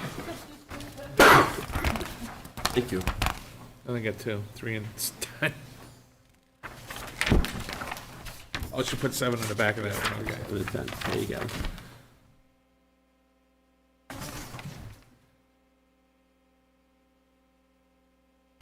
All right, Okay, resolution number 1. so moved. All those in favor? Aye. Number 2, authorization for stipend for Deb. So moved. Second. All those in favor? Aye. Number 3, the revised one. Thank you, Karen. So moved. Second. All those in favor? Aye. Number 4, contract with Aetna, provide retirement health care. So moved. Second. All those in favor? Aye. The appointment to the Citizens Advisory Committee. So moved. I'll second that and just add that Dirk has been a resident we've worked with at the town on a couple of different projects, issues in the past, and I think he's going to be a tremendous addition to that team. Yeah, that's great. Thanks for the feedback. Thank you. All those in favor? Aye. And the creation of a project manager's position. Moved. Second. Probably should do a roll call. This could be a controversial question. All those in favor? Aye. And number 7, the provisionary appointment, Keith Maynard. So moved. Second. All those in favor? Aye. Number 8, resignation of Keith Maynard from You know, Stormwater if we Program don't let him Manager. resign, would he have to do both? That's what I was thinking. Just saying, we could maybe save a little bit of money. Exactly. That's, just saying. So moved. Second. All those in favor? Aye. Number 9, the approval of implement the 2024 Employee Rewards Program. So moved. Second. All those in favor? Aye. Number 10, the approval of the 2024 longevity payments. So moved. Second. Yeah, all those in favor? Aye. And number 11, amending the resolution, number 218, excuse me, of 2023. This has to do with the wash stations. So moved. Second. Okay, all those in favor? Aye. Number 12, approval of acquisition of easement. This is one we've had periodically when the Water Authority needs expansion access. So moved. Second. All those in favor? Aye. Number 13, intermunicipal agreement. This is with the courts, court security. So moved. Second. Okay, all those in favor? Aye. 14, intermunicipal agreement with the Sheriff's Department for enhanced law enforcement services. So moved. Second, okay, all those in favor? Aye. Do we think they'll be able to fulfill that? I mean, based on how they've done this year so far? Yeah, I mean, I know that's what they're contracted to do, and they haven't been, yeah, and A little speaking, short. no, great point. And speaking to Farmington and Geneva and a few of the other communities, they have the same issue. They're just not been able to meet the demands of, so we'll keep trying and hoping. We vote on that. Maybe that's something that, the county should, the sheriff should think about, in terms of as more towns are asking for additional services. I don't know. It's hard. They don't. So when I asked him, I went to him and I said, listen, Sheriff, if Victor requested 24/7 service, how many officers? And he said it would be 4, and that would factor in vacations, time off, and sick leave. I said, how soon could we get that? He said, be 3 years. Yeah. Wow. Yeah. Because this past year, I think they just had, or recently had 6 go through the academy. We needed a new school resource officer, we had a couple retirements. Yep. Next thing you know, those 6 are, so Absorbed, yeah. I think we're maybe down 1. I think they're down only 1, which Yeah. is, but it's just getting, we need more than 6 going through the recruitment. So we have a public hearing next week at the Board of Supervisors meeting. What we're requesting is to have our touching counties, and I know that wasn't the right word, but that someone could take a car home. Yep, yep, We already changed it for correctional, could be other contiguous counties, but to do this and allow someone to take it home, I know there's going to be some of this next Thursday as Yep. well, but that's the next step from a recruitment standpoint, so. We approved 14, correct, Karen? We vote on that? Did, right? Yes. Yeah, okay. And this is, next one is to actually memorialize our $250,000. to- Moved. Second. All those in favor? Aye. The annual dog control. So moved. Second. Okay, do we have a second? Yeah. Okay, all those in favor? Aye. Aye. Aye. 17, transferring of the unpaid taxes, village sewer taxes. So moved. Second. All those in favor? Aye. Aye. Number 18, Drumlin's Section 3, Phase 2, close the maintenance bond. So moved. Second. All those in favor? Aye. Number 19, Willis Hill Estate, Phase 3, accepting the letter of credit. So moved. Second. All those in favor? Aye. Number 20, Piper Meadows subdivision, letter of credit. This is the release, final, number 12. So moved. All those in favor? Aye. Piper Meadows subdivision dedication and establish the maintenance bond. So moved. Second. And Karen, you'll need signatures from the board members? Yes, no? Not on this one. Not on, no, Not on 21? no, I'll have to get it. Yeah, I've got to get them on a couple, but not on the. Oh, okay. All those in favor? Who seconded that? I'm sorry. I did. Okay. Okay, 21, moving to 22, letter of credit for Fairways. So moved. Second. All those in favor? Aye. 23, Fairways, release 3. So moved. Second. All those in favor? Aye. And Fairway subdivision dedication. So moved. All those in favor? Aye. Public comment. Suzie? Members of the public? Okay, hearing none, a motion to adjourn. So moved. Second. All those in favor? Aye. Aye.